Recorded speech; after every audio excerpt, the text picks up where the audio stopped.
ကျွန်တော်တိုက်ခံပြောမှာပဲအတိုက်ခံလေးတော့ရှိတဲ့နေဗျာနော်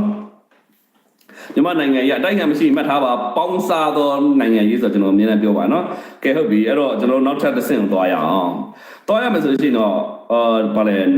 ကိုနေမျိုးအောင်ပေါ့နော်ရုပ်ရှင်မင်းသားကြီးနေမျိုးအောင်အနေမျိုးအောင်ရဲ့ချွေးမလို့ပြောရမှာ DJ Violet ကိစ္စလေးကျွန်တော်ပြောချင်တယ်ကျွန်တော်မြန်မာပြည်ကအားလုံးလက်ညှိုးထိုးပြီးတော့ wine အော်လို့မရအောင်လက်ရှိချင်းမှာwine အော်လို့ရှိရင်wine အော်ရင်ခေါ်မဆိုတော့ wine အော်ရင်အုံခဲတယ်ပြီးတော့ခဲကြတယ် wine အော်လိုက်အုံခဲတယ်မှန်ကြီးမာကြီးမစင်စားတော့သိမလားအဲ့တော့ကျွန်တော်တို့ကလည်းကျွန်တော်စောတာပြောရရင်ဖလုံးမှန်နေတော့ကျွန်တော်ကအားနေတဲ့ဘက်ကရက်တည်ရမှာအခုလက်ရှိချိန်မှာကျွန်တော်မြင်တာကတော့အခု DJ ပိုင်းလက်ကိစ္စဗျာနော်အဲ့ဒီညီမလေးကသူကဘယ်လိုခေါ်မလဲဆိုတော့ဘားမှာပေါ့ဗျာနော်cover club မှာဗုဒ္ဓဘာသာတခြင်းများကျွန်တော်လည်းအရင်ကြိုက်ပါတယ်ဥစုပိုင်ဆိုတာတခြင်းလေးနော်သူ့မူရင်းကိုလည်းကျွန်တော်ဥစုပိုင်လည်းမူရင်းမဟုတ်ပါသူ့မူရင်းကတည်တံ့ရှိသေးတယ်ဗုဒ္ဓံတရဏကိစ္ဆာမိဆိုတဲ့တခြင်းလေးကိုDJ ပိုင်းကိုလက်ကကလပ်မှာတခြင်းဖွင့်လိုက်တဲ့အချိန်မှာကောင်မလေးတွေကကတဲ့ခါမှာဘယ်လိုဖြစ်သွားလဲဆိုတော့ဗုဒ္ဓဘာသာဝင်နေမျိုးကျွန်တော်လည်းဗုဒ္ဓဘာသာဝင်စစ်ပါနော်ဗုဒ္ဓဘာသာဝင်နာမှာဘယ်လောက်ထိလဲဆိုရင်ခင်ဗျားတို့လိုမျိုးဒီမူရုပ်ဖလားဗုဒ္ဓဘာသာတော့မဟုတ်ပါဘူးနော်အဲ့တော့ဆိုလို့ချင်တာက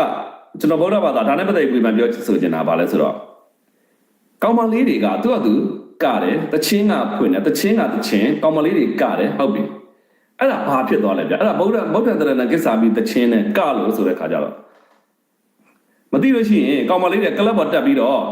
ဘယ်လိုခေါ်မလဲဆိုလို့ရှိရင်ဒီဗုဒ္ဓတရဏကိစ္ဆာမိကိုပါဇက်နဲ့អော်ပြီးတော့ဆိုသူကပါဇက်နဲ့អော်ပြီးတော့ရွတ်နေတာလားကျွန်တော်မေးချင်တာကနော်ပါဇက်နဲ့អော်ပြီးရွတ်လို့ရှိရင်ဒါကဥပဒေနဲ့ညှိတယ်နော်အခုက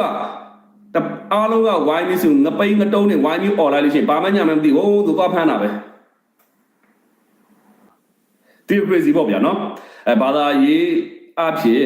အရန် strong ဖြစ်တဲ့သူတွေက majority ဖြစ်တယ် majority ဖြစ်တဲ့ခါမှာဘာသာရေးကိုဥထိတ်ထားပြီးနိုင်ငံရေးကိုသွားတယ်အဲ့ဒါ theocracy ဖြစ်သွားတယ်အဲ့တော့ဒီ violence ဆိုတဲ့ဒီပေါ့နော်ဒီညီမလေးဟာနော်ဒီမိန်းကလေးอ่ะပေါ့ဒီ DJ တယောက်ကသူဟာဒါပါလေတချင်းစင်ပေါ်မှာတက်ပြီးတော့ဗုဒ္ဓတရဏကိစ္ဆာမိဓမ္မတရဏကိစ္ဆာကြီးစိုးနေတာမဟုတ်ဘူးဒါတကယ်နံပါတ်1ချက်သိရမှာအဲ့မှာလည်းကျွန်တော်ဥပဒေနဲ့လွဲနေပြီနော်အကယ်၍အဲ့တချင်းကသူများကအိမ်သာသွားလဲဖွင့်တယ်နော်ဘယ်နေရာမှာထပ်ဖွင့်တယ်ခင်ဗျားတို့သိမှာတော့မဟုတ်ဘူးနော်ငကြက်နဲ့ထည့်ပြီးနားထောင်နေတယ်ဘယ်မှာပဲနားထောင်သူသွားထားတော့မှာနော်ဆိုင်မှာလည်းနားထောင်မှာပဲအရက်တော့လည်းနားထောင်မှာပဲအရက်ဆိုင်မှာလည်းနားထောင်မှာဖွင့်တဲ့နေရာမှာ